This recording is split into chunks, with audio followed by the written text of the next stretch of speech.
നാരായണ. ഓം ശ്രീമന്നാരായണയം. ദശകം 43 തൃണാവർത്ത മുക്തി.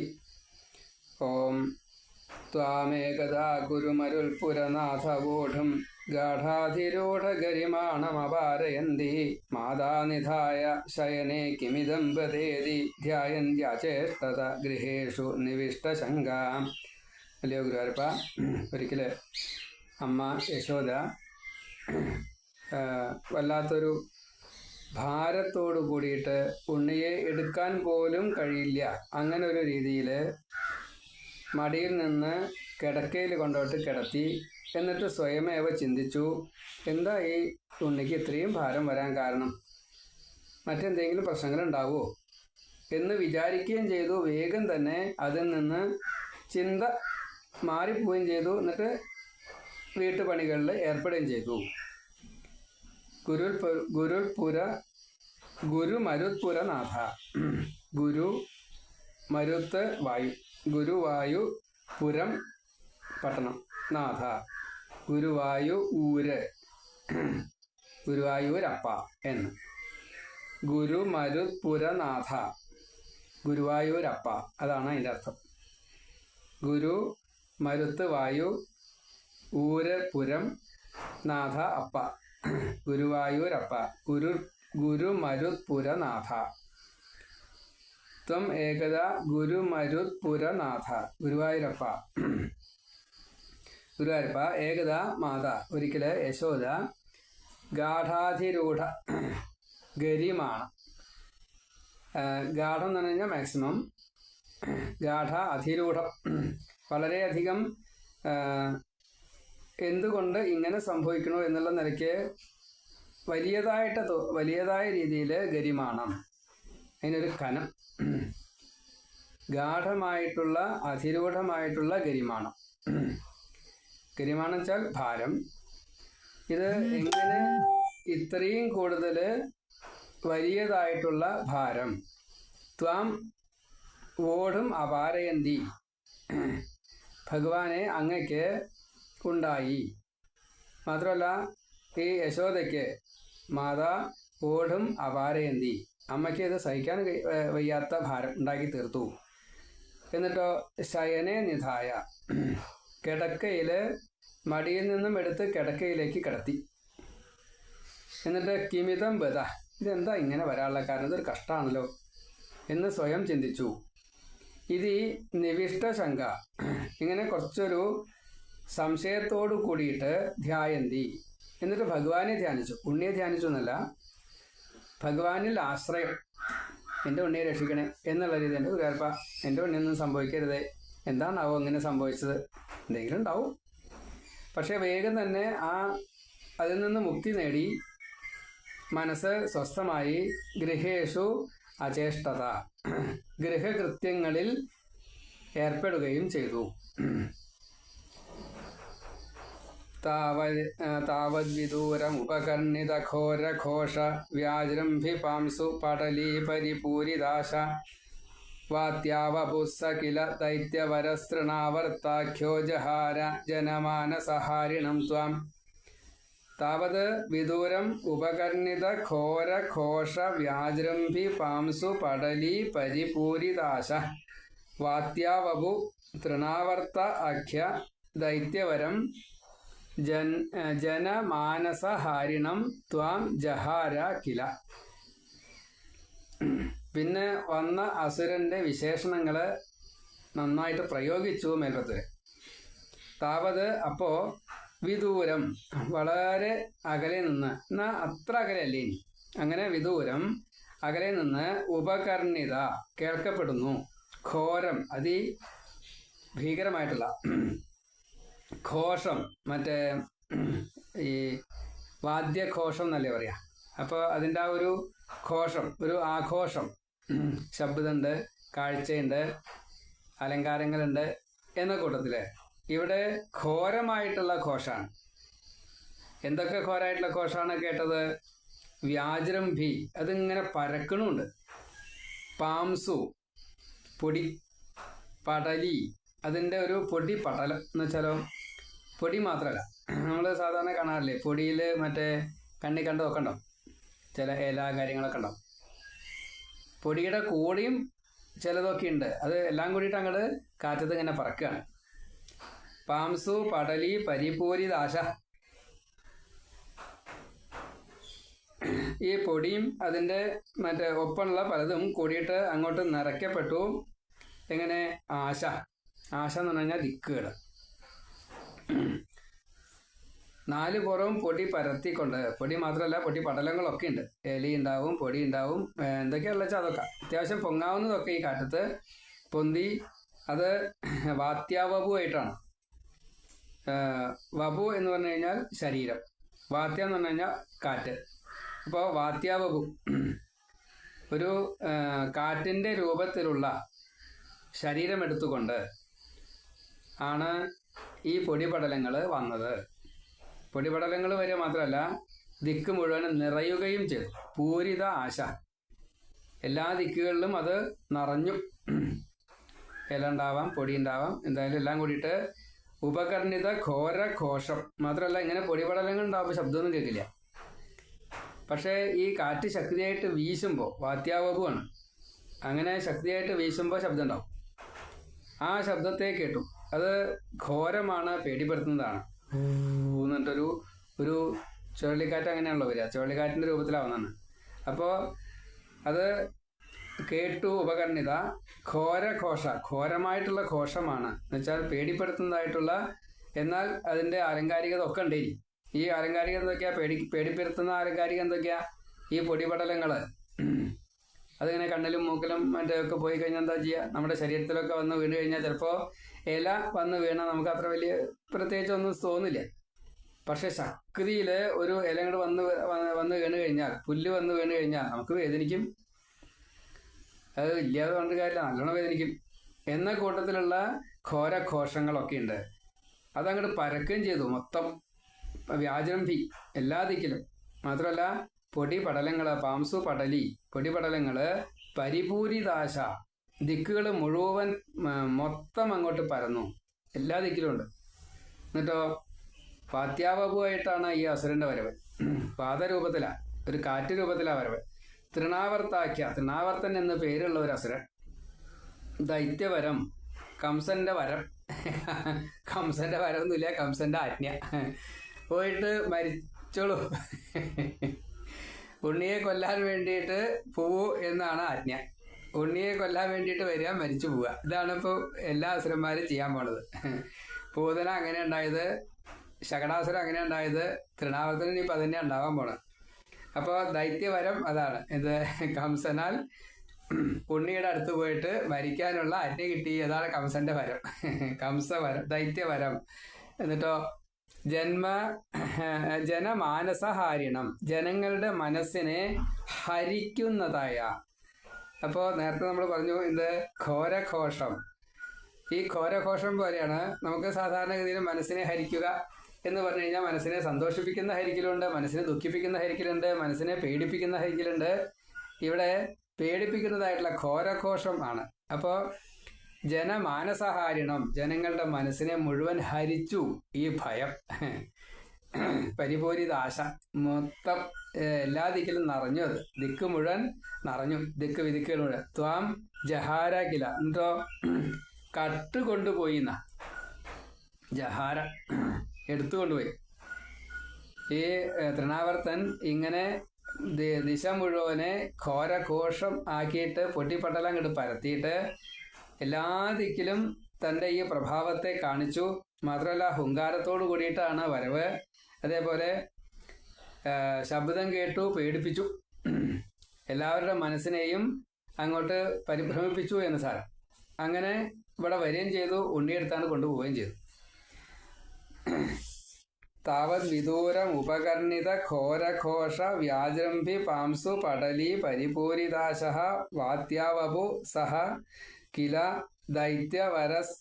ദൈത്യവരഃ തൃണാവർത്താഖ്യഃ ജഹാര ജനമാനസ ഹാരിണം ത്വാം. എന്നിട്ടോ ഉദ്ദാമ പാംസു തിമിരാഹത ദൃഷ്ടിപാദേ ദ്രഷ്ടും കിമപ്യകുശലേ പശുപാലലോകേ ഹ ബാലകസ്യ കിം ഇതി തതുപാന്തമാപ്ത മാതാ ഭവന്തം അവിലോക്യ ഭൃശം രുരോധ.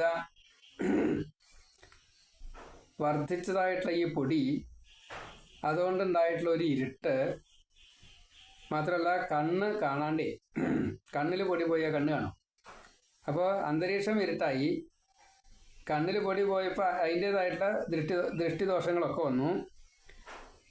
ഇത് ദിക്ക് മുഴുവൻ നിറഞ്ഞു നിൽക്കണം, എന്നുവെച്ചാൽ മൊത്തം പരന്നിരിക്കണം. അതുകൊണ്ട് എല്ലാവർക്കും ഇത് ബാധിച്ചു. അപ്പോൾ ഈ ഗോപന്മാര് മൊത്തം, പശുലോകം മൊത്തം, അപ്പോൾ പശുക്കൾ മാത്രമല്ല, മറ്റേ ഗോപന്മാർ മാത്രമല്ല, പശുക്കൾക്കും ഒക്കെ പറ്റിയിട്ടുണ്ട്. എല്ലാവർക്കും ഇത് പറ്റിയിട്ടുണ്ട്. എന്തെങ്കിലും കാണുന്നതിന് ഒരു സാമർഥ്യം ഇല്ലാത്തൊരവസ്ഥ എത്തി. കിമപി ദ്രഷ്ടും അകുശലേ എന്നാണ്. ഒന്നും കാണാൻ വയ്യ, കണ്ണിൽ പൊടി പോയിട്ട് അങ്ങനെ മൊത്തം ഇരുട്ടാണ് അതിൻ്റെ ദോഷം. മാത്രമല്ല പേടിക്കുകയും ചെയ്തു. അപ്പോൾ ഇതിനൊന്നും കാണില്ല. യശോദ വല്ലാണ്ട് കണ്ട് പരിഭ്രമിച്ചു. എന്നിട്ട് പറഞ്ഞു, മാതാ ഹ ബാലകസ്യ കിം ഇതി, എൻ്റെ കുഞ്ഞിന് എന്ത് പറ്റി എന്ന് അമ്മ വല്ലാതെ കണ്ട് പരിഭ്രമിച്ചു. യശോദ കഷ്ടം വെച്ചു. എന്താ കഷ്ടം വെച്ചത്? എൻ്റെ കുഞ്ഞിന് എന്താ സംഭവിച്ചാനാവോ? ഇതി ത്വത് ഉപാന്തം, വേഗം ഭഗവാൻ എവിടെയാണോ കിടന്നേറുന്നത് ആ കിടക്കയുടെ അരികിലേക്ക് വന്നു. ഇവിടെ ഉണ്ണി അവിടെ കിടത്തിയിട്ട് അകത്തേക്ക് പോയിട്ട് ഗൃഹകൃത്യങ്ങളിലേക്ക് ഏർപ്പെട്ടു. അപ്പോഴാണ് ഈ കൊടുങ്കാറ്റും ശബ്ദമൊക്കെ ഉണ്ടായത്. എന്താണാവോ ഈ മൂളച്ച എന്ന് വന്ന് നോക്കിയപ്പോഴേക്കും കണ്ണിലൊക്കെ പൊടിയായി. പുറമേക്ക് നോക്കുമ്പോൾ ഒന്നും കാണാനില്ല, ആകെ മൊത്തം ഇരുട്ട്. അപ്പം എൻ്റെ ഉണ്ണിക്ക് എന്ത് സംഭവിച്ചു എന്ന് സ്വയമേവ ചിന്തിക്കണു. അമ്മ ആകെ പരിഭ്രമിച്ചു. ഹാ കഷ്ടം. എന്നിട്ട് വേഗം ഉണ്ണിയുടെ അടുത്തേക്ക് എത്തി. ഉണ്ണി കിടന്ന സാധനം നിരീച്ചും കൊണ്ട് വരികയാണ്. അത്രയേ ഉള്ളൂ. അതായത് കൃത്യമായിട്ട് കണ്ണൊന്നും കാണാനില്ല, കണ്ണിലൊക്കെ പൊടിയാ.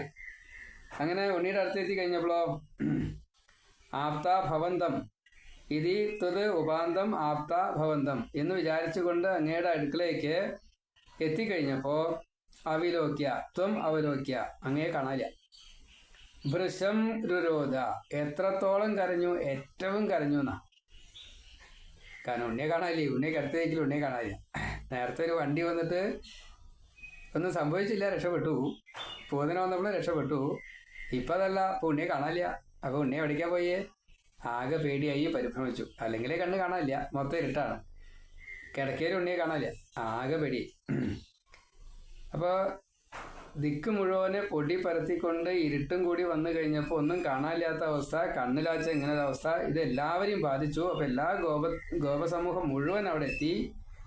ഇങ്ങനെ അവർക്കൊന്നും കാണാനില്ലാതെ കണ്ട് കണ്ണ് പൂട്ടിയിട്ടും കണ്ണ് നോക്കിക്കൊണ്ടും ഇരിക്കുന്നതായിട്ടുള്ള അവർക്ക് അവിടെ എത്തുന്നതിന് മുന്നേ ആയപ്പോഴേക്ക് ഈ യശോദ അകത്തുനിന്ന് വന്നു. എന്തേ സംഭവിച്ചത്? ഉണ്ണി ഇവിടെ, ഉണ്ണിയുടെ അടുത്ത് എത്തി. ഉണ്ണി നോക്കുമ്പോൾ ഉണ്ണിയെ കാണാനില്ല. ഇതെന്തൊരു കഷ്ടം! അയ്യോ, എന്താ സംഭവിച്ചത്? വല്ലാതെ കണ്ട് പരിഭ്രമിച്ച് ആ യശോദ ശരിക്കും കരഞ്ഞു, കുറക്കെ കരഞ്ഞു. താവത്സദാനവരോപിച്ച ദീനമൂർത്തി ഭാവത്കഭാര പരിധാരണലൂനവേഗ സങ്കോചമാപതനുക്ഷതപാം സുഘോഷേ ഘോഷേ വ്യതായത ഭവജ്ജനനീ നിനാദ. താവത് സഹ, ആ സമയത്ത് ആ ദാനവവരനായിട്ടുള്ള ഈ തൃണാവർത്തൻ ദീനമൂർത്തി, തളർന്ന ശരീരത്തോടു കൂടിയ ഭാവൽക്കഭാര പരിധാരണ ലൂനവേഗ, ഭഗവാന്റെ ഭാവത്, അങ്ങയുടെ ഈ ഭാരം, ഭാവത്ക ഭാര, അങ്ങയുടെ ഈ സഹിക്കാൻ പറ്റാത്തതായിട്ടുള്ള ഭാരം പരിധാരണം, അത് താങ്ങാനുള്ള ശക്തി ഇല്ലാതെ, പരിധാരണം ചെയ്യാനുള്ള ശക്തി ഇല്ലാതെ കണ്ട് ലൂനവേഗ, വേഗം കുറഞ്ഞു. അപ്പോൾ ഭഗവാനെ വഹിച്ചുകൊണ്ട് മുകളിലേക്ക് പോവുകയാണ് ഈ തൃണാവർത്തൻ, കാറ്റിൻ്റെ രൂപത്തിലാണ്. പക്ഷേ ഭഗവാൻ കുറേ മുകളിലെത്തി കഴിഞ്ഞപ്പോൾ തൻ്റെ ഈ അണിമാതി അഷ്ടൈശ്വര്യങ്ങളോടുള്ള അത് ആ ബലത്തെ പ്രയോഗിച്ചുകൊണ്ട്, യോഗസിദ്ധിയെ പ്രയോഗിച്ചുകൊണ്ട് ഗരിമ എന്നുള്ള സൂത്രം പ്രയോഗിച്ചു. അപ്പോൾ കനം കൂടി. ഇവിടെ നേരത്തെ യശോദയ്ക്ക് കനം കൂട്ടി, എന്നിട്ട് അവിടെ കിടത്തി. അത് കഴിഞ്ഞ് ഭഗവാൻ മറ്റേ തീരെ കനമില്ലാത്ത ഒരാളായി, പഞ്ഞു പോലെയായി. അപ്പോഴാണ് തൃണാവർത്തം വന്നത്. വളരെ എളുപ്പമായിട്ട് ആ ഉണ്ണിയെ മുകളിലേക്ക് കൊണ്ടുപോയി. മുകളിലേക്ക് കൊണ്ടുപോയപ്പോൾ ഈ മുകളിലേക്കാട് പോയി കഴിഞ്ഞപ്പോൾ കുറച്ച് പൊടിയും കാര്യങ്ങളൊക്കെ പോയി, കുറച്ച് സമാധാനമായി. എല്ലാ ഗോപന്മാരും അവിടെ വന്നു. അവരൊക്കെ പരിഭ്രമിച്ചു. എല്ലാവരും കൂടി നിലവിളിക്കുക, അത് കേട്ടു ഭഗവാൻ. അപ്പോൾ കുറേ മുകളിലെത്തി കഴിഞ്ഞപ്പോൾ തൻ്റെ ഭാരം അങ്ങോട്ട് കൂട്ടി. പിന്നെ മുകളിലേക്ക് അങ്ങനെ കൊണ്ടുപോകാൻ പറ്റാണ്ടേ, ഭയങ്കര ഭാരമായി, കണ്ട് പൊങ്ങണില്ല. അപ്പോൾ ഭാരം കൂടിക്കഴിഞ്ഞപ്പോൾ ഈ ഉണ്ണിയെ പൊന്തിക്കാൻ പറ്റാതെ കണ്ട് വേഗം കുറഞ്ഞു. മാത്രമല്ല സങ്കോചം, ആപ, മാത്രമല്ല ഈ കുറച്ചൊരു ബോധം നഷ്ടപ്പെട്ട രീതി, അല്ലെങ്കിൽ ഇത് പ്രവൃത്തി ചെയ്യാൻ പറ്റാത്ത ഒരു രീതിയിൽ നഷ്ടചേഷ്ടനായിട്ടുള്ള അവസ്ഥയിൽ വല്ലാത്തൊരു ദുഃഖം വന്നു മറ്റേ അസുരന്. പിന്നെ തതനു ഘോഷേ, അപ്പം അതിനുശേഷം ഈ ഗോകുലം ക്ഷത പാംസു ഘോഷേ, പൊടിയും ശബ്ദവും ഒക്കെ ഇല്ലാണ്ടേ. കാരണം ഈ അസുരൻ മുകളിലേക്ക് പോയി കഴിഞ്ഞപ്പോൾ അസുരൻ്റെ ശരീരം ആണ് ഇപ്പോൾ ഈ ഇങ്ങനെയൊക്കെ കൃത്രിമമായിട്ട് പൊടിയും അതേപോലെ പൊടി പട്ടലങ്ങളും ഇരുട്ടും ഒക്കെ ഉണ്ടാക്കിയത്. അതൊക്കെ അസുരൻ മുകളിലേക്ക് പോയി കഴിഞ്ഞപ്പോൾ അന്തരീക്ഷം ഇവിടെ താഴെ സ്വസ്ഥമായിട്ട് കഴിഞ്ഞപ്പോൾ പൊടിയും കാര്യങ്ങളൊന്നുമില്ല, ഇരുട്ടൊന്നുമില്ല. അപ്പോൾ ഭവജനനി നിനാദ വ്യതായത. ആ സമയത്ത് ഈ അമ്മയുടെ കരച്ചിൽ മാത്രമാണ് എല്ലാ ദിക്കിലും ഉള്ളത്. അസുരൻ ഉണ്ടാക്കിയതായിട്ടുള്ള ഇരുട്ട് മാഞ്ഞു, പൊടിപടലങ്ങളൊന്നും ഇല്ലാണ്ടേയി, ഘോരഘോഷങ്ങളൊന്നും ഇല്ലാണ്ടേയി. പക്ഷേ ഉണ്ണിയെ കാണാത്തത് കൊണ്ട് യശോദയുടെ കരച്ചിൽ അത് അതിനേക്കാൾ കൂടുതൽ അവിടെ താഴെ മുഴുവനും പരന്നു. എല്ലാവരുടെ ഉള്ളിലും അത് മാത്രമായി തീർന്നു, ഈ യശോദയുടെ കരച്ചിൽ മാത്രമായി തീർന്നു. ആ സമയത്താണ് ഭഗവാൻ എന്ത് ചെയ്തത്? മുകളിലെത്തിയുള്ള ഭഗവാൻ ഭാരം കൂട്ടിയത്. പിന്നെ ഈ തൃണാവർത്തിന് മുകളിലേക്ക് പോകാൻ പറ്റിയില്ല. അപ്പോ രോധോപകർണനവശാദുപഗമ്യ ഗേഹം ക്രന്ദൽസു നന്ദമുഖ ഗോപകുലേഷു ദീന ത്വം ദാനവസ്തു അഖില മുക്തികരം മുമുക്ഷുഃ ത്വയി അപ്രമുഞ്ചതി പപാത വിയൽ പ്രദേശാത്. നന്ദമുഖ ഗോപകുലേഷു, നന്ദമുഖം വെച്ചാൽ നന്ദന്റെ മുഖം എന്നല്ല, നന്ദഗോപുര തൊട്ടുള്ളവർ എന്നുള്ള നിലയ്ക്കാണ്. നന്ദഗോപുര തൊട്ടുള്ളവര്, നന്ദമുഖ ഗോപകുലേഷു, ആ നന്ദ ഗോകുലത്തിലെ എല്ലാവരും, ആ കുലത്തിൽപ്പെട്ടതായിട്ടുള്ള എല്ലാവരും എന്ന് വെച്ചാൽ പശുക്കളെ മേയ്ക്കുന്നവരാണ്. അവരെ എത്ര ആൾക്കാരുണ്ട് വെച്ചാൽ അവർ മുഴുവൻ അവിടെ എത്തിയിട്ടുണ്ട്. ആ കുലത്തിലുള്ള എല്ലാവരും വെച്ചാൽ നന്ദഗോപുര കുലത്തിൽ മാത്രമുള്ളവരല്ല, പശുക്കളെ മേയ്ക്കുന്ന ആ സംഘത്തിൽപ്പെട്ട നന്ദഗോപുരം ഭരിക്കുന്നതായിട്ട് രാജ്യത്തിന് മുഴുവനും. ഒരുപക്ഷെ ആ രാജ്യമല്ല, പിന്നെ അപ്പുറത്തുള്ളവരൊക്കെ ഉണ്ട്. അതായത് ഒരു സംഘമായിട്ടാണ് പോവുക. അപ്പോൾ ചില ഗണങ്ങളുണ്ട്, നന്ദനും ഉപനന്ദനൊക്കെ വേറെ വേറെയാണ്. അപ്പോൾ ഉപനന്ദനെയും അതുപോലെ മറ്റേ രാധയുടെ അച്ഛൻ അത് വേറൊരു ഗ്രൂപ്പാണ്. അപ്പോൾ അങ്ങനെ അവരൊക്കെ എല്ലാവരും കൂടിയിട്ടെന്ന് സാരം അതാണ്. അപ്പോൾ അവിടെ ഇപ്പോൾ നന്ദഗോപുരയുടെ ആ ഗണത്തിൽപ്പെട്ട എല്ലാവരും, അവിടെ ജ്ഞാതിബന്ധം ഒന്നുമില്ല, എല്ലാവരും വന്നു. എൻ്റെ സാരം പിണ്ടവയ്ക്കേണ്ടവരല്ല, എല്ലാവരും വന്നു. പിന്നെയോ രോധോപകർണന വശാദ്, വശാദ് അതായത് ഈ മറ്റേ കേൾക്കുകയാണ്. എന്താ കേട്ടത്? യശോദയുടെ കരച്ചില്.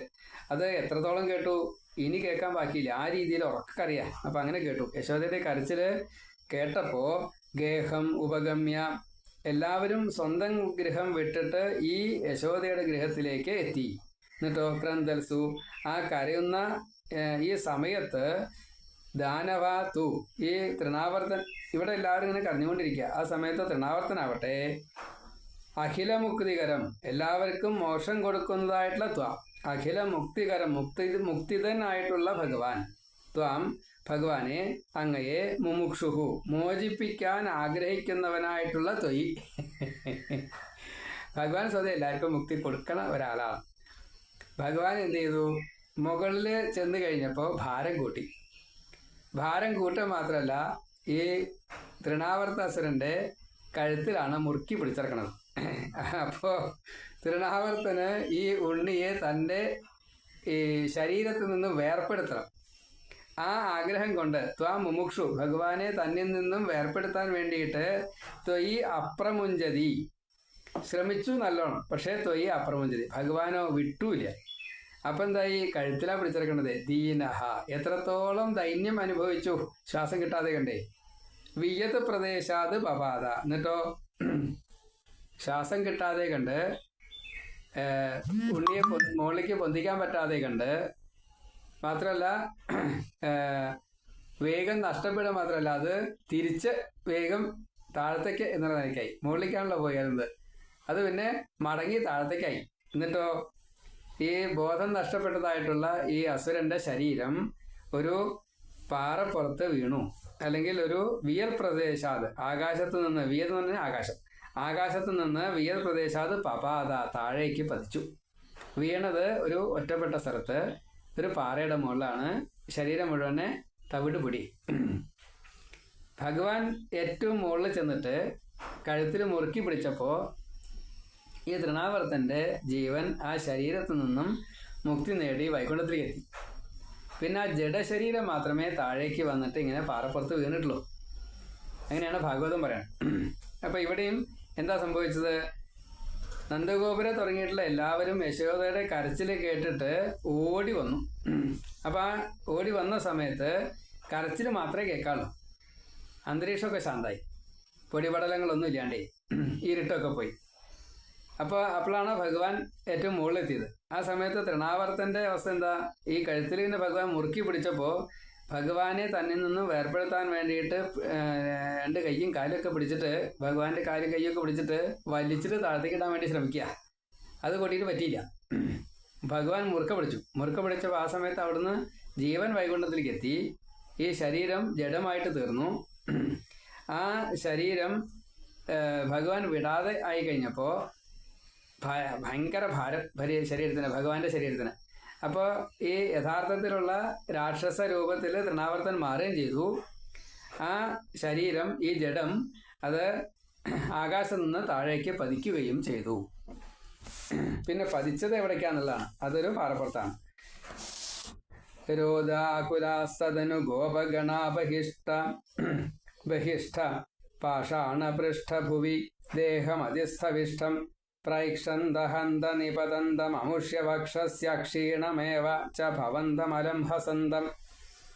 അപ്പോൾ അതിനുശേഷം ഈ കരച്ചിൽ കൊണ്ട് ആ എല്ലാവരുടെയും മനസ്സും കണ്ണും ഒക്കെ കലങ്ങി. അവർക്കൊന്നും കാണാനില്ല. ദുഃഖം കൊണ്ട് അവർക്ക് കണ്ണും മനസ്സും ഒരേപോലെ കാണാത്തവരായി തീർന്നു. മനസ്സുകൊണ്ടൊന്നും ചിന്തിക്കാൻ പോലും പറ്റുന്നില്ല. ഒന്നും ഇനി എന്താ വേണ്ട എന്നുള്ളത് മനസ്സിലായി. ഇതി കർത്തവ്യതാമൂഢന്മാരായിട്ട് നിന്ന് പറയില്ലേ, അങ്ങനെയാണ്. അപ്പോൾ കരച്ചിലുകൊണ്ടും മനസ്സും ആകെ കലങ്ങിയിട്ട് ഗോപന്മാരും മുഴുവനും, ഗോപന്മാരും ഗോപികളും കുട്ടികളും ഒക്കെ എല്ലാവരും കൂടി ഇങ്ങനെ നോക്കി അന്തം വിട്ട് നിൽക്കുന്ന സമയത്താണ് പുറത്തുള്ള ഒരു പാറയുടെ മുകളിൽ, വലിയൊരു പാറയുണ്ട് അവിടെ. ആ പാറയുടെ മുകളിൽ, അത് വലിയ പരന്ന പാറ, വലിയ ശരീരം വീണാലും പിന്നെയും പാറ ബാക്കി കേട്ടോ, അത്രയും വലിയ ശരീരം, അത്രയും വലിയ പാറയാണ്. ആ പാറയുടെ മുകളിൽ എന്തോന്ന് വലിയൊരു സാധനം വന്നിട്ട് വീഴുന്നതായിട്ട് ശബ്ദം കേട്ടു. ആ ശബ്ദം കേട്ടപ്പോൾ ആ ശരീരത്തിൽ എല്ലാവരും അങ്ങോട്ട് നോക്കി. അവിടെ ചെന്നു നോക്കിയപ്പോൾ വലിയൊരു പർവ്വതം പോലെ ഈ പാറയുടെ പുറത്ത് വേറെ നേർക്കുണ്ട്, കറുത്തിട്ട് തന്നെയാണ് രണ്ടും. അതിൻ്റെ മുകളിൽ ചെറിയ ഉണ്ണി, അതും കറുപ്പന്നെയാണ്. കറുത്ത പാറയുടെ മീതെ കറുത്ത ശരീരമായിട്ടുള്ള രാക്ഷസന്റെ ഭീകരമായിട്ടുള്ള വൃത്തികെട്ട ശരീരം, അതിൻ്റെ മീതെ കറുത്തതായിട്ടുള്ള ഈ ഉണ്ണിയുടെ കൗതുകം ഉണ്ടാക്കുന്ന ആകർഷകമായിട്ടുള്ള സുന്ദര രൂപം. അതിൻ്റെ മുകളിൽ ഇങ്ങനെ കിടക്കുന്നത് ആ ഉണ്ണിക്ക് ഒരു കേടും പറ്റിയിട്ടില്ല എന്നുള്ളതും ദൂരെ നിന്ന് എല്ലാവരും കാണുകയും ചെയ്തു.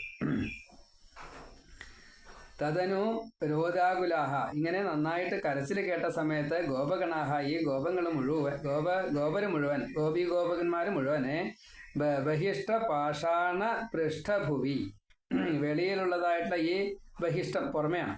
അങ്ങനെ പാഷാണ പൃഷ്ഠഭൂമി, പാഷാണം എന്നുള്ളത് അവിടെ പാറ എന്നുള്ള അർത്ഥമേ ഉള്ളൂ, അല്ലാണ്ട് വിഷം എന്നുള്ള അർത്ഥമില്ല. പാഷാണം എന്ന് പറഞ്ഞാൽ സദ്യ വിഷം എന്നാണ് പറയുക. ധാതുക്കൾ എന്നൊരർത്ഥമുണ്ട് പാഷാണത്തിന്, ധാതുക്കൾ എന്നൊരർത്ഥമുണ്ട്. അപ്പോൾ ഈ പാറയും സ്വതയിൽ ധാതുക്കൾ ഉൾപ്പെട്ടതായിട്ടുള്ള എന്നുള്ള രീതിയിൽ ഒരു അർത്ഥം വരും. ഏതായാലും ഇവിടെ പുറത്തുള്ള ഒരു പാറപ്പുറത്ത്, പൃഷ്ഠഭൂമി അങ്ങനെയാണ്, അതിൻ്റെ പുറത്ത്, ഈ പാഷാണ പൃഷ്ഠഭൂമി, ഒരു പാറയുടെ പുറത്ത് എന്ന് അതിൻ്റെ വാച്യാർത്ഥം.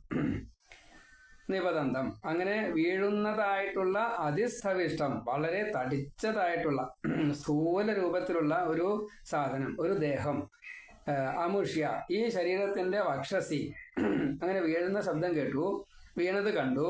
വീണതിന്റെ മുകളില് ഈ അതിസ്ഥവിഷ്ടം ദേഹം അമുഷ്യ, അതിന്റെ വക്ഷസി, എൻ്റെ മാറത്ത്, അലം ഹസന്തം, നന്നായിട്ട് ചിരിച്ചുകൊണ്ട് തന്നെ ഇരിക്കുന്നതായിട്ടുള്ള, അക്ഷീണമേവ എന്ന യാതൊരുവിധ ക്ഷീണവും സംഭവിക്കാത്തതായിട്ടുള്ള ഭവന്തം, ഈ ഭഗവാനെ ശ്രീകൃഷ്ണനെ ച പ്രൈക്ഷന്ത, എല്ലാവരും കണ്ടു. ഹന്ത, എന്തൊരു കഷ്ടം, എന്തൊരാശ്ചര്യം. അവിടെ അത്ഭുതം, സന്തോഷം എന്നുള്ള നിലയ്ക്കാണ്, അവിടെ സങ്കടമില്ല.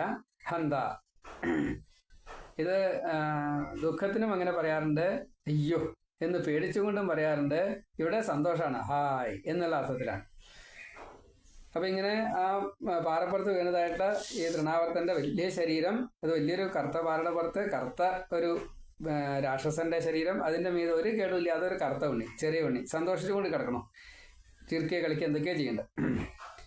ഗ്രാവപ്രപാദ പരിപിഷ്ട ഗരിഷ്ഠ ദേഹദ്രഷ്ടാസുദുഷ്ട ധനുജോപരിധൃഷ്ടഹാസം ആഖ്നാനമംബുജകരേണ ഭവന്തമേത്യ ഗോപാദധുർഗിരിവരാദിവ നീലരത്നം.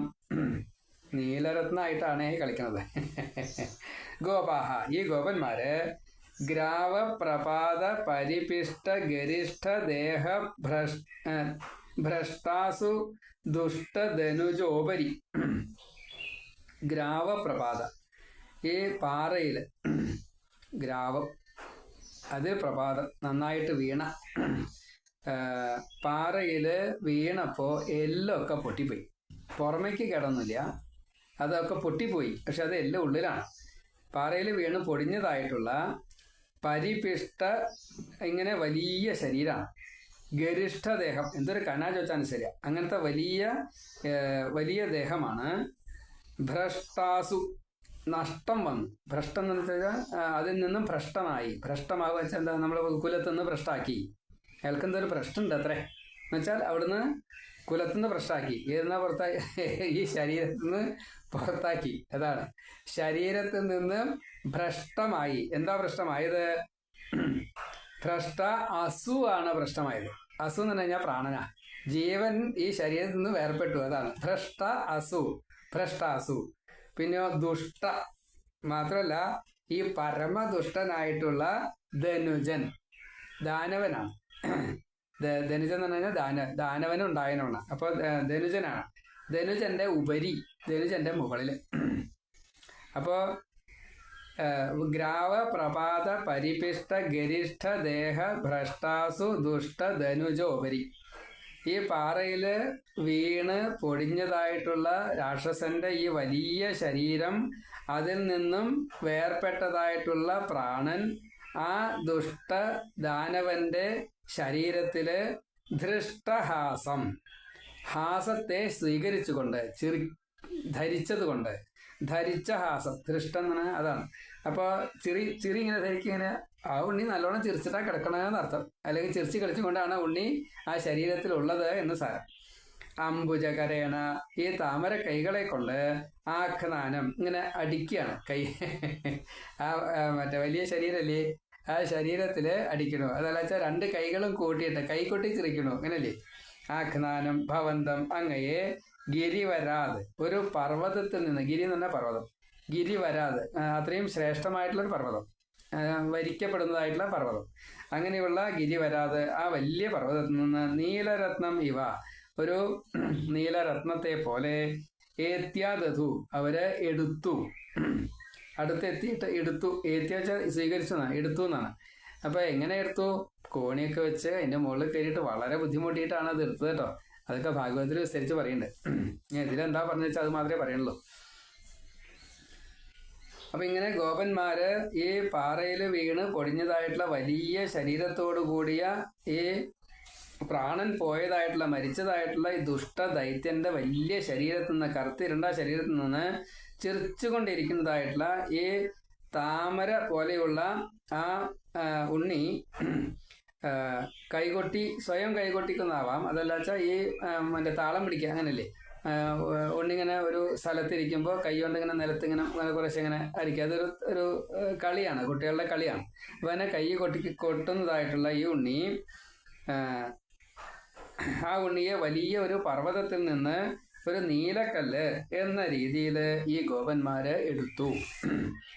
ഏകൈകമാശു പരിഗൃഹ്യ നികാമനന്ദ നന്ദാദി ഗോപ പരിരബ്ധ വിചുംബിതാംഗം ആദാതു കാമ പരിശങ്കിത ഗോപനാരീ ഹസ്താംബുജ പ്രപതിതം പ്രണുമോ ഭവന്തം. ഓരോ അവയവത്തിൽ നിന്നും വേഗത്തിൽ പരിഹരിച്ചിട്ട് അത്യന്തം സന്തുഷ്ടമായിട്ടുള്ള ഓരോരോ ആൾക്കാരും, നന്ദഗോപർ തുടങ്ങിയതായിട്ടുള്ള ഈ ഗോപന്മാര് മുഴുവൻ എനിക്ക് ഉണ്ണിയെ കിട്ടണം, എടുക്കണം, ആലിംഗനം ചെയ്യണം, ചുംബിക്കണം എന്നുള്ള ആ ബോധത്തോട് കൂടിയിട്ട് ഒരാളെടുത്തു, മറ്റാൾക്ക് കൊടുത്തു, അടുത്ത ആളെടുത്തു, മറ്റാൾക്ക് കൊടുത്തു, ഓരോരുത്തരും ആലിംഗനം ചെയ്തു, ചുംബിച്ചു. ഇങ്ങനെ എടുക്കാൻ ആഗ്രഹിക്കുന്നവരും അങ്ങനെ തോന്നിപ്പിക്കുന്നതായിട്ടുള്ള ഓരോരോ ഗോപന്മാരും ഗോപസ്ത്രീകളും ആ ഇപ്പോൾ ഒരാളെടുത്തു, ചുംബിച്ചു, അത് കഴിഞ്ഞാൽ പിന്നെ ഉണ്ണി സ്വയമേവ അടുത്ത ആളുടെ അടുത്തേക്ക് ചാടുക. അല്ലാണ്ട് മറ്റാൾ കൈ നീട്ടിയിട്ട് ഇരിക്കൊന്നും വേണ്ട, അങ്ങോട്ട് ചാടുകയാണ്. എല്ലാവരും തന്നെ കൈ കാട്ടിയിട്ടാണ് ഇരിക്കണത്. അപ്പോൾ ഈ എടുത്ത ആളിനി കൊടുക്കണ്ടെന്ന് വിചാരിച്ചിട്ട് കാര്യമില്ല. ഉണ്ണി അവിടുന്ന് അടുത്ത ആളുടെ കയ്യിലേക്ക് ചാടി എന്നർത്ഥം. അപ്പോൾ അങ്ങനെ ചാടി വീഴുന്നതായിട്ടുള്ള അങ്ങയെ ഇതാ ഞാൻ സ്തുതിക്കുന്നു. ഏകൈകം ഓരോരോ അവയവങ്ങളെയും ആശു വളരെ വേഗത്തിൽ പരിഗ്രഹിക്കുക, സ്വീകരിച്ചിട്ട് എന്ന് സാരം. ഭഗവാന്റെ ഈ ഒരു വികൃതിയാണ്, ഒരു ലീലയാണ്. ഓരോരുത്തരുടെയും ആഗ്രഹത്തെ പൂരിപ്പിക്കാൻ വേണ്ടിയിട്ട് അങ്ങോട്ട് ചാടിയിട്ട്, അതാണ് ഏകൈകമാശു. ഓരോരോ അവയവത്തെയും വേഗത്തിൽ പരിഗ്രഹിച്ചിട്ട് നികാമനന്ദൻ നന്ദാദി ഗോപ പരിരബ്ധ വിജുംബിതാംഗം. എത്രത്തോളം ആഗ്രഹങ്ങൾ നികാമം, അതെങ്ങനെയാ വേണ്ടത്? എല്ലാ ആഗ്രഹങ്ങളും, നികാമം എന്ന് പറഞ്ഞാൽ എല്ലാ ആഗ്രഹങ്ങളും, നന്ദൻ അതിനെ എത്രത്തോളം ആനന്ദിപ്പിക്കാൻ സാധിക്കും അത്രത്തോളം ആനന്ദിപ്പിക്കാം. പിന്നെയോ നന്ദാദി ഗോപ പരിരബ്ധ, ഈ നന്ദഗോപര് തുടങ്ങിയതായിട്ടുള്ള എത്രത്തോളം ഗോപന്മാര് അവിടെ ഉണ്ടോ, എത്രത്തോളം ഗോപികമാർ അവിടെ ഉണ്ടോ, എല്ലാവരെയും എങ്ങനെയാണ് ആനന്ദിപ്പിച്ചത്? ഗോപ പരിരബ്ധ, അവരെങ്ങനെ ആലിംഗനം ചെയ്യുക. മാത്രമല്ല ചുംബിതാംഗം, പരിരബ്ധം മാത്രമല്ല ചുംബിത. അപ്പോൾ ആലിംഗനം ചെയ്യുക, ചുംബിക്കുക, ഇങ്ങനെയുള്ള കാര്യങ്ങൾ. പിന്നെ അടുത്തതോ ആദാതു കാമ, എടുക്കാൻ ആഗ്രഹിക്കുന്നതായിട്ടുള്ള പരിശങ്കിത. എല്ലാവർക്കും ഇതിങ്ങനെ വേണമെന്ന് ആഗ്രഹിക്കുന്നുണ്ട്, പക്ഷെ കിട്ടണ്ടേ. അപ്പം അതുകൊണ്ട് ആദാതു കാമ പരിശങ്കിത, ഇത് എനിക്ക് എപ്പോഴാണാവോ കിട്ടുക എന്ന് ശങ്കിച്ചിരിക്കുന്ന ഗോപനാരി, ഈ ഗോപസ്ത്രീകളുടെ ഹസ്ത അംബുജ പ്രപതിതം, ഓരോ ഗോപികമാരുടെയും താമര കയ്യിലേക്ക് അങ്ങോട്ട് പ്രപതിതം. ഇങ്ങനെ എടുക്കാൻ വേണ്ടിയിട്ട് ഇവർക്ക് ആഗ്രഹമില്ലായിട്ടല്ല, പക്ഷെ ഓരോരുത്തരും എടുത്തിട്ട് ആ സമയം ഒന്ന് കഴിയണ്ടേ. അപ്പോൾ സമയം കഴിയാൻ ഈ എടുക്കണ ആളുടെ മുഴുവനായില്ല, കുറച്ച് നേരം കൂടി വേണം എന്ന് ആഗ്രഹിക്കുന്നതായിട്ടുള്ള ആ ഉണ്ണി ഈ എടുക്കണയാളുടെ ആഗ്രഹം തീരുന്നതിന് മുന്നേ അടുത്തയാളുടെ കയ്യിലേക്ക് ചാടി. അതാണ് ആദാതു കാമ പരിശങ്കിത ഗോപനാരി ഹസ്താംബുജ പ്രപതിതം. എടുക്കുന്നയാളുടെ എടുത്ത സമയത്ത് കുറച്ച് നേരം കൂടിയും വേണം, എന്നാലേ പൂർത്തിയാവുള്ളൂ. ഒന്ന് എടുക്കുക, ആലിംഗനം ചെയ്യുക, ഒന്ന് ചുംബിക്കുക, അത് കഴിഞ്ഞിട്ട് കൊടുക്കാം എന്നാണ് നിരീക്കുന്നത്. പക്ഷേ ഈ ഉണ്ണിയെ എടുക്കലും ഒന്നിങ്ങനെ ആലിംഗനം ചെയ്യലും ഒന്നിങ്ങനെ ചുംബിക്കാൻ വേണ്ടി നിൽക്കുമ്പോഴേക്കും ഉണ്ണി അടുത്ത കയ്യിലേക്ക് സ്വയമേവ ചാടി. ഉണ്ണിയുടെ കയ്യിൽ നിന്ന് വഴുതി, അമ്മയല്ല ഈ ഗോപസ്ത്രീയുടെ കയ്യിൽ നിന്ന് വഴുതിയിട്ട് അടുത്ത ഗോപസ്ത്രീയുടെ കയ്യിലേക്ക് പ്രപതിതം, അങ്ങനെ ചാടി. അങ്ങനെയുള്ള ഭവന്തം പ്രണുമ, ഞാൻ എന്താ സ്തുതിക്കണം, നമസ്കരിക്കുന്നു. അപ്പോൾ ഇതൊരു ഭഗവാന്റെ വലിയ ലീല. എല്ലാവർക്കും ആഗ്രഹം എന്താ? ഉണ്ണിയെ കിട്ടണമെന്നാണ്. ഉണ്ണി അങ്ങോട്ട് കയ്യിൽ കിട്ടിയപ്പോഴേക്കും ഉണ്ണി സ്വയമേവ അടുത്താളുടെ അടുത്തേക്ക് പോവുക. 110 കോടി ഗോപികമാരുണ്ട്, അവർക്കൊക്കെ എന്നെ എടുക്കണം. അപ്പം എന്തിങ്ങനെ അധികം നേരം എടുത്ത് അതിനുള്ള സമയമില്ല. ആകെ 11 വയസ്സ് വരെ ഉള്ളൂ. ഈ ബാലലീല പറഞ്ഞു കഴിഞ്ഞാൽ ഇപ്പം ഈ അർഭക ഭാവത്തിൽ അത് കുറച്ച് നേരമേ ഉള്ളൂ. അത് കഴിഞ്ഞാൽ പിന്നെ എന്നെ നിങ്ങൾക്ക് തൊടാൻ കൂടി കിട്ടില്ല, ഞാനങ്ങനെ ഓടും. അപ്പം അതുകൊണ്ട് എല്ലാവരും ഒന്ന് എന്നെ എടുക്കട്ടെ. ഈ ആലിംഗന സുഖം, അതായത് സ്പർശ സുഖത്തിൽ ഏറ്റവും കൂടുതൽ മാക്സിമത്തിലുള്ളതാണ് ഈ ചെറിയ ബാലകനെ അർഭകന്മാരെ ആലിംഗനം ചെയ്യുക എന്നത്. അത് ഒരാൾക്ക് മാത്രം പോരാ, എല്ലാവർക്കും വേണേ. ഇന്ദ്രിയ സുഖങ്ങളിൽ തന്നെ ഏറ്റവും കൂടുതൽ മുഖ്യം എന്നുള്ളത് സ്പർശന സുഖമാണ്. അതിൽ തന്നെ ഏറ്റവും മുഖ്യം ഈ അമ്മ കുഞ്ഞിനെ, അർഭകഭാവത്തിലുള്ള കുഞ്ഞിനെ ആലിംഗനം ചെയ്യലാണ്. അത് ഈ ഗോപികമാർക്ക് കൊടുക്കാനാണ് അവരോട് ഞാനിവിടെ വരാൻ പറഞ്ഞിരിക്കുന്നത്. ഗോപികയായിട്ട് വരാൻ പറഞ്ഞാൽ അതിന് ഒരു ഗോപിക എടുത്തിട്ട് അത്രയും നേരം പിടിച്ചു നിന്നാൽ പറ്റില്ല. അതുകൊണ്ട് ഞാൻ അടുത്ത അമ്മയുടെ അടുത്തേക്ക് പോവുകയാണ് എന്ന് പറഞ്ഞുകൊണ്ടാണ് ഈ ചാടണത്.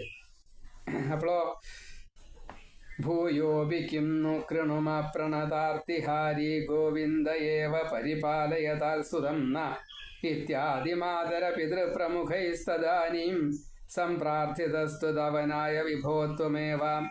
അപ്പോൾ വീണ്ടും ഞങ്ങൾ എന്താണ് ചെയ്യുക? ഇങ്ങനെ ഭക്തന്മാരുടെ ദുഃഖത്തെ ഇല്ലാതാക്കുന്നതായിട്ടുള്ള ഈ ഗോവിന്ദൻ തന്നെ നമ്മുടെ പുത്രനെ പരിപാലിക്കട്ടെ എന്ന് ഓരോരുത്തരും ലാളിച്ച ഓരോരുത്തരും ഇപ്രകാരത്തില് ഭഗവാനെ അങ്ങയെ ഒരേ സമയത്ത് തന്നെ അമ്മയും അച്ഛനും അങ്ങനെയില്ല, അങ്ങയുടെ രക്ഷണത്തിനായിട്ട് നിന്ന എല്ലാവരും ഒരേപോലെ തന്നെ ഭഗവാനോട് തന്നെ പ്രാർത്ഥിച്ചു. കാരണം ഇവിടെ ഒരു വിഷമമുണ്ടായി.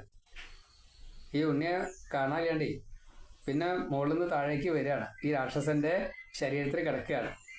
ഇതും അസുരന്മാരെന്തോ മായ കാണിച്ച് അബദ്ധം ആണല്ലോ. ഈ ഉണ്ണിയുടെ ജീവൻ രക്ഷിച്ചു കിട്ടില്ലേ.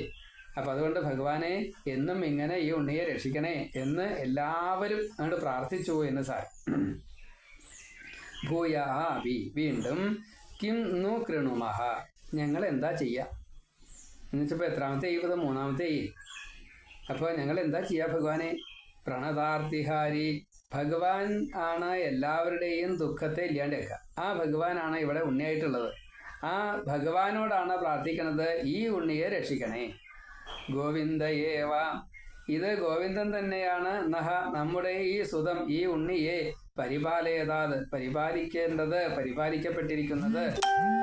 ഇത്യാദി അങ്ങനെ ഓരോരുത്തരും ഹേ വിഭോ ഭഗവാനെ ഗുരുവായൂരപ്പനോട് നേരിട്ട് മേപത്തിൽ പറയാണ്.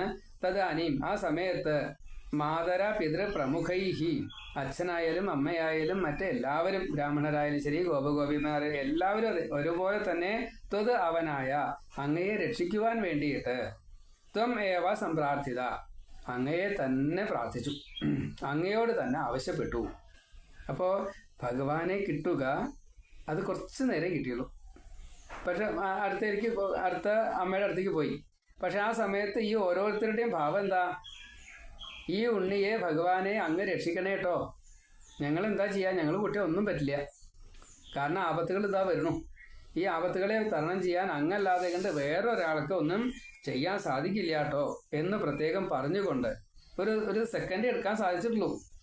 പക്ഷേ ഈ സെക്കൻഡ് ആലിംഗനം ഈ മാക്സിമത്തിലുള്ള സുഖത്തെ ആനന്ദത്തെ കിട്ടിക്കഴിഞ്ഞപ്പോൾ ഓരോരുത്തരും ഈ ആനന്ദത്തെ എന്നും കിട്ടണേ എന്നുള്ള പ്രാർത്ഥന, ഈ ഉണ്ണിയുടെ ഒരു തരത്തിൽപ്പെട്ടതായിട്ടുള്ള വിഷമങ്ങൾ ഉണ്ടാവാത്ത രീതിയിൽ രക്ഷിക്കുക എന്ന ഉണ്ണിയുടെ രക്ഷയെ ഭഗവാനെ തന്നെ ഏൽപ്പിച്ചു.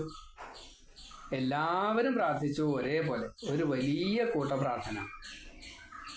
ഇപ്പോൾ അവിടെ ഭാഗവതം പറഞ്ഞത് പൂതനാമോക്ഷത്തിൽ ബാലരക്ഷ ചെയ്ത പോലെ തന്നെ ശകടാസുര വധം കഴിഞ്ഞപ്പോഴും ബാലരക്ഷ ചെയ്തു, തൃണാവർത്ത മുക്തി കഴിഞ്ഞപ്പോഴും ബാലരക്ഷ ചെയ്തു. അതിന് പറഞ്ഞ ഭാഷ ഇങ്ങനെയാണെന്ന് മാത്രമേ ഉള്ളൂ.